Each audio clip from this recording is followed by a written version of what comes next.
Peggy 18.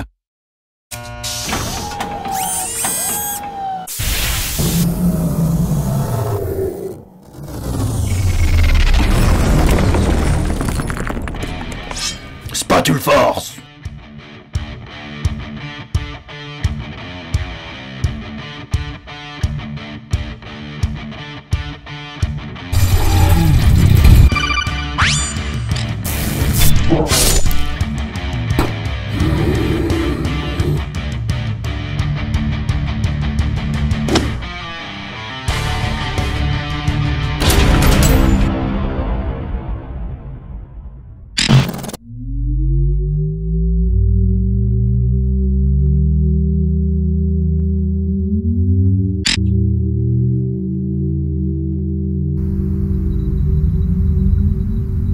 Terminator, le premier film de la saga du même nom.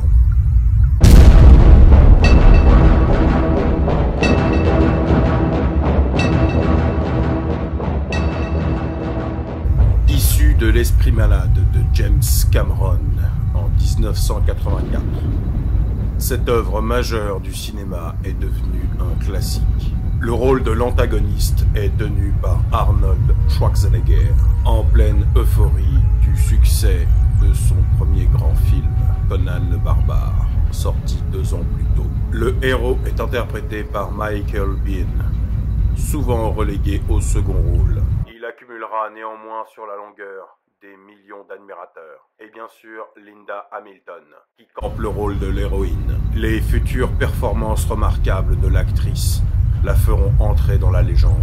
Le futur de l'humanité est apocalyptique, car une guerre totale sévit entre les machines et les humains survivants. Mais lorsque ces derniers sont sur le point de vaincre, un assassin cybernétique est envoyé remonter le temps pour changer le cours des choses. Le film tire son titre de ce dernier. Le Terminator est le monstre absolu. Un antagoniste effrayant car c'est une inébranlable machine conçue dans l'unique but de tuer. Sans âme ni pitié, il est acharné. Et son sang-froid est sans égal, puisque sans conscience. Il représente dans l'imaginaire collectif l'inhumanité, l'incertitude du futur et l'autodestruction continuelle de l'espèce humaine à cause de sa soif de progrès. C'est un colosse inflexible qui dissimule une charpente de métal, un endosquelette robotisé. Il est la mort inexorable. Ce cyborg de cauchemar traque sans relâche sa proie. Il est implacable et incorruptible. Le Terminator est au centre du film, à la fois l'origine et la cause de l'histoire.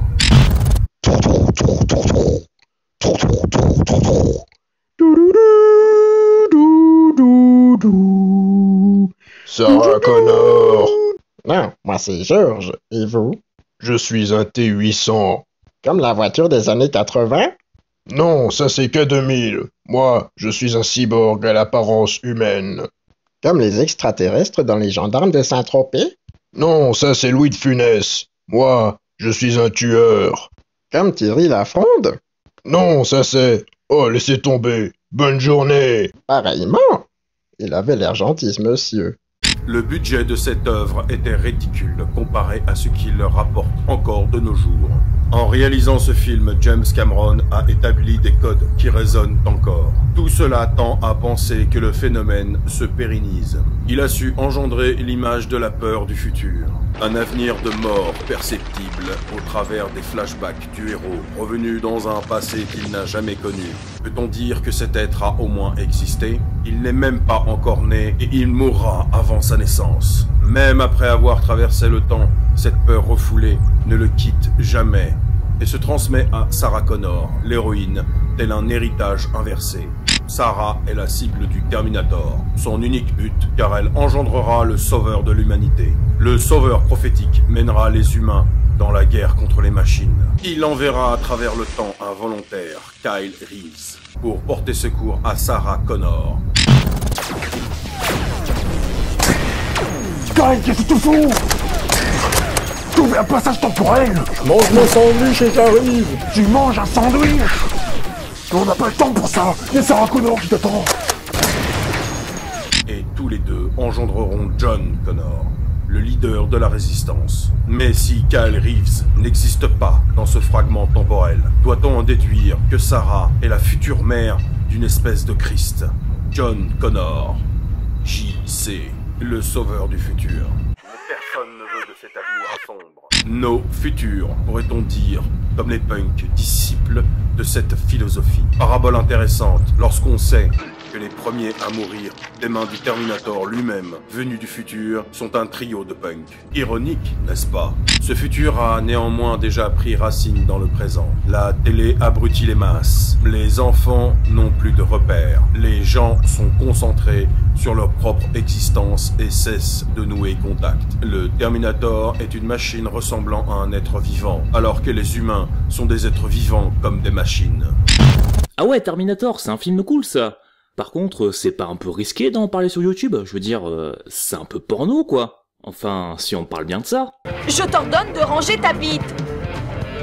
Seigneur, t'as pénétré cette fille. Tu as failli l'inséminer, idiot. Bien sûr, je suis un pénétrator.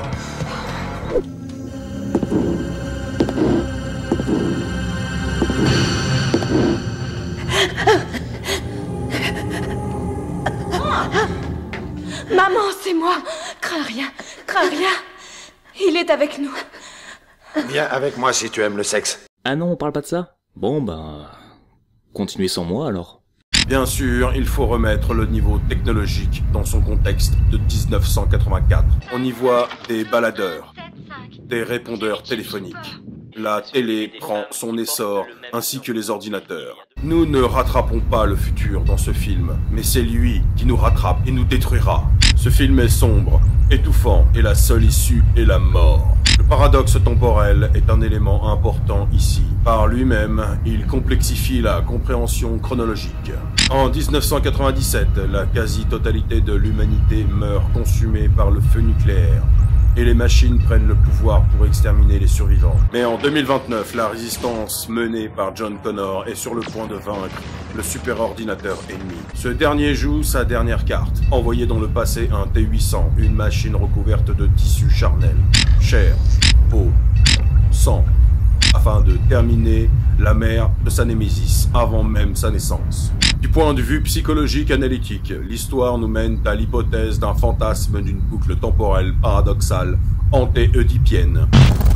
Erreur système. Veuillez vous reconnecter. Synchronisation en cours. Avec tout ce que raconte ce type, si je le publie, je vais faire fortune. Il ne se trompe jamais. Impossible de prouver le contraire de ce qu'il avance. La plupart des paranoïaques sont faciles à déceler, mais ce type est unique.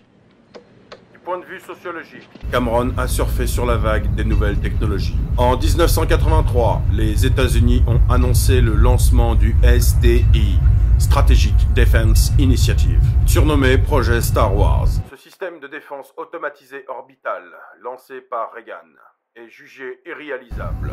Pourtant, il a affecté la guerre froide. Le super-ordinateur du film, Skynet, est largement inspiré de ce projet. IBM se développe et équipe de plus en plus de bureaux. Mais tout cela contribue à nourrir ce phénomène de résistance et de méfiance vis-à-vis de l'informatique. Tout ceci reflète la vision partagée de Cameron sur un avenir sombre, baigné de technologie. La scène de la boîte de nuit illustre à elle seule cette image. C'est un lieu de perdition. Personne ne sourit, ni ne se touche. Ils dansent individuellement sur la piste du bien nommé Tech Noir. Un lieu de rencontre qui n'en est pas un. Un lieu bondé où l'on se retrouve seul, isolé et vulnérable. Qu'est-ce que je pense de Terminator? Ah bien, je dirais c'est un film culte, toujours copié mais jamais égalé. Oh oui, les vrais geeks te le diront. C'est un film de mon enfance, j'ai bien niqué la VHS. Heureusement que le DVD ça existe. Il est là. On va demander à Bernard. Bernard? Oui? Tu penses quoi de Terminator 1? Il y a des mechas dedans, alors que c'est bien. Voilà, t'as ta réponse. Par contre, le 4 c'est vraiment de la merde. En conclusion, le premier volet de la saga Terminator a surtout contribué à donner au cinéma de genre un cachet supérieur.